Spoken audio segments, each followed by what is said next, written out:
हे दोस्तों, welcome to my channel the secret book series में आप सभी का स्वागत है। हम यहाँ पर सीखते हैं लॉ ऑफ अट्रैक्शन के बारे में कि किस तरीके से जो ये यूनिवर्स का सीक्रेट है, ब्रह्मांड का रहस्य है, वो क्या है, और वो है लॉ ऑफ अट्रैक्शन का। तो वो किस तरीके से काम करता है। तो आज है चैप्टर 2। आज हम बात करेंगे चैप्टर 2 के बारे में। चैप्टर 2 को स्टार्ट करने से पहले मैं आपको बता दूं कि जो वीडियोस जो हो रही हैं वो थोड़ी लेंथी हो रही है, जिसकी वजह से मैं वीडियो को पार्ट्स में डिवाइड कर रही हूँ, पार्ट 1 पार्ट 2, ठीक है ना। चैप्टर को मैं पार्ट 1 पार्ट 2 में डिवाइड कर रही हूँ, जिससे आप लोगों को भी समझने में ईजी रहे और आप लोग बोर भी ना हो, ठीक है। क्योंकि आप लोग क्या करते हो, अगर लेंथी वीडियो होता है तो आप लोग बोर हो जाते हो और वीडियो को स्किप कर लेते हो। इसीलिए मैंने जो ये वीडियो बना रही हूँ इसको मैं पार्ट्स में डिवाइड कर रही हूँ, मतलब पार्ट 1 और पार्ट 2। तो आज हम चैप्टर 2 समझेंगे। चैप्टर 2 है रहस्य का सरलीकरण, मतलब इसमें सीक्रेट को एक सिंपल भाषा में समझाया गया है। और चैप्टर 2 में जो सबसे ज़्यादा फोकस किया गया है वो है हमारे इमोशंस और हमारी फीलिंग के बारे में, कि जैसे हमारे इमोशंस होते हैं, जैसी हमारी फीलिंग्स होती हैं, मतलब जैसा हम महसूस करते हैं, जैसी हमारी भावनाएं होती हैं, हम उस चीज़ों को अपनी तरफ आकर्षित करते हैं। हम सिर्फ सोचने से ही चीज़ें आकर्षित नहीं करते। अगर हम सोच रहे हैं तो उससे कोई फ़र्क नहीं पड़ता, बट जैसा हम फील कर रहे हैं, जैसा हम महसूस कर रहे हैं, वो बहुत ज़्यादा मैटर करता है हमारी किसी भी इच्छा को पूरा करने के लिए। चाहे वो हमारी अच्छी चीज़ें हो, चाहे वो कोई बुरी चीज़ें हो, बट जो चीज़ हम सोच रहे हैं और अगर उस चीज़ में हमारी फीलिंग्स भी जुड़ी हुई हैं, जैसे हमारे इमोशंस अगर उसके साथ जुड़े हुए हैं, तो वही चीज़ मैनिफेस्ट होती है, मतलब वही चीज़ें हमारी तरफ क्या होती है, आकर्षित होती है।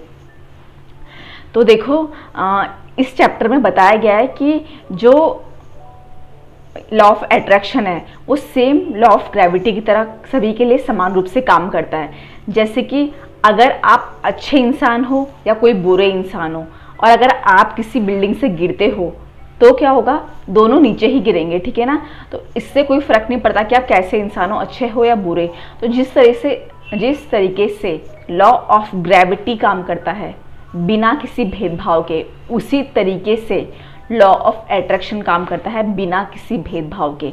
ये काम करता है हमारे सोचने के तरीके से, हमारे विचार कैसे हैं उस बेस पे ये काम करता है।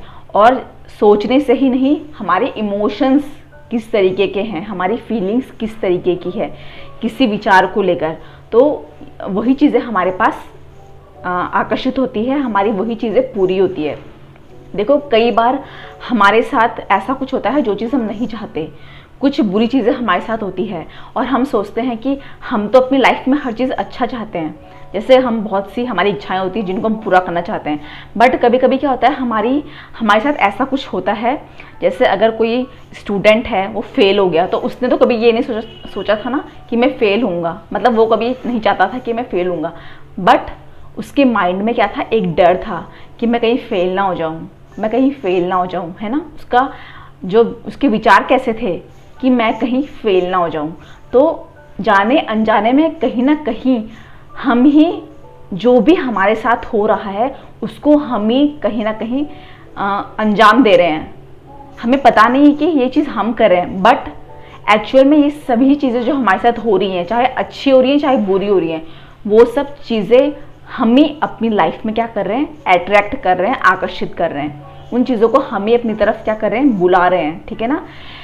तो अगर किसी के साथ कुछ बुरा हो रहा है, जैसे बहुत से कमेंट्स आते हैं कि किसी का ब्रेकअप हो गया, या कोई एग्ज़ाम पास करना चाहता है, उसका एग्ज़ाम क्लियर नहीं हुआ, या बहुत सी चीज़ें कि कोई हम चीज़ें मैनिफेस्ट करना चाहते हैं, हमारी इच्छाएं पूरी नहीं हो रही है, तो वो इसीलिए पूरी नहीं हो रही है क्योंकि हमारे अंदर कहीं ना कहीं एक विचार है हमारी इच्छा के विपरीत, मतलब हमारी इच्छा के अगेंस्ट एक विचार हमारे माइंड में कहीं ना कहीं घुस रखा है, वो हमारी इच्छा को कहीं ना कहीं रोक रहा है पूरी होने से, ठीक है। तो इसीलिए इस बुक में इमोशंस को, फीलिंग्स को बहुत ज़्यादा महत्व दिया गया है, मतलब बहुत ज़्यादा इम्पोर्टेंस दी है।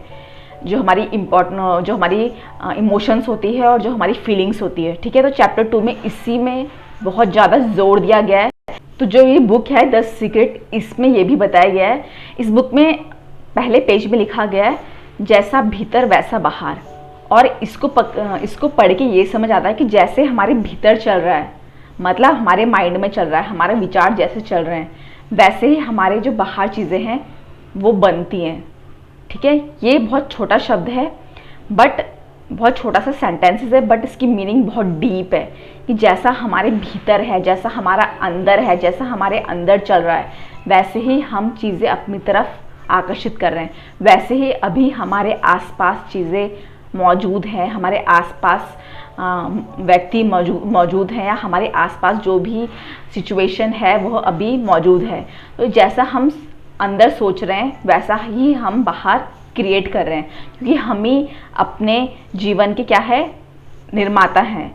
मतलब हम ही अपने लाइफ को क्या करते हैं, क्रिएट करते हैं। हम आर्किटेक्टर हैं अपने जो लाइफ है उसके। ठीक है, हम जैसा चाहे अपने जीवन को बना सकते हैं।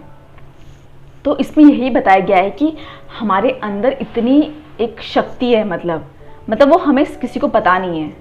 तो इस बुक में वही हमें बताया गया है कि हमारे अंदर एक पावर है, हम जो चाहे कर सकते हैं, बट हमें उस चीज़ के बारे में पता नहीं है, हम उस चीज़ के बारे में अवेयर नहीं है। तो इस बुक में हमें वही समझाया गया है कि अवेयर हो, अपने थॉट्स के बारे में अवेयर हो, क्योंकि जैसा हम सोचेंगे, कोई भी चीज़ें हमारे साथ अभी तक हुई है ना, अभी तक आपके साथ में जो भी चीज़ हुई है वो सिर्फ और सिर्फ हमारे विचार के वजह से हुई है। मतलब आपके विचार ने ही उस चीज़ को, उस घटना को, उस सिचुएशन को क्या किया है, क्रिएट किया है अपने माइंड में, तभी वह चीज़ हुई है।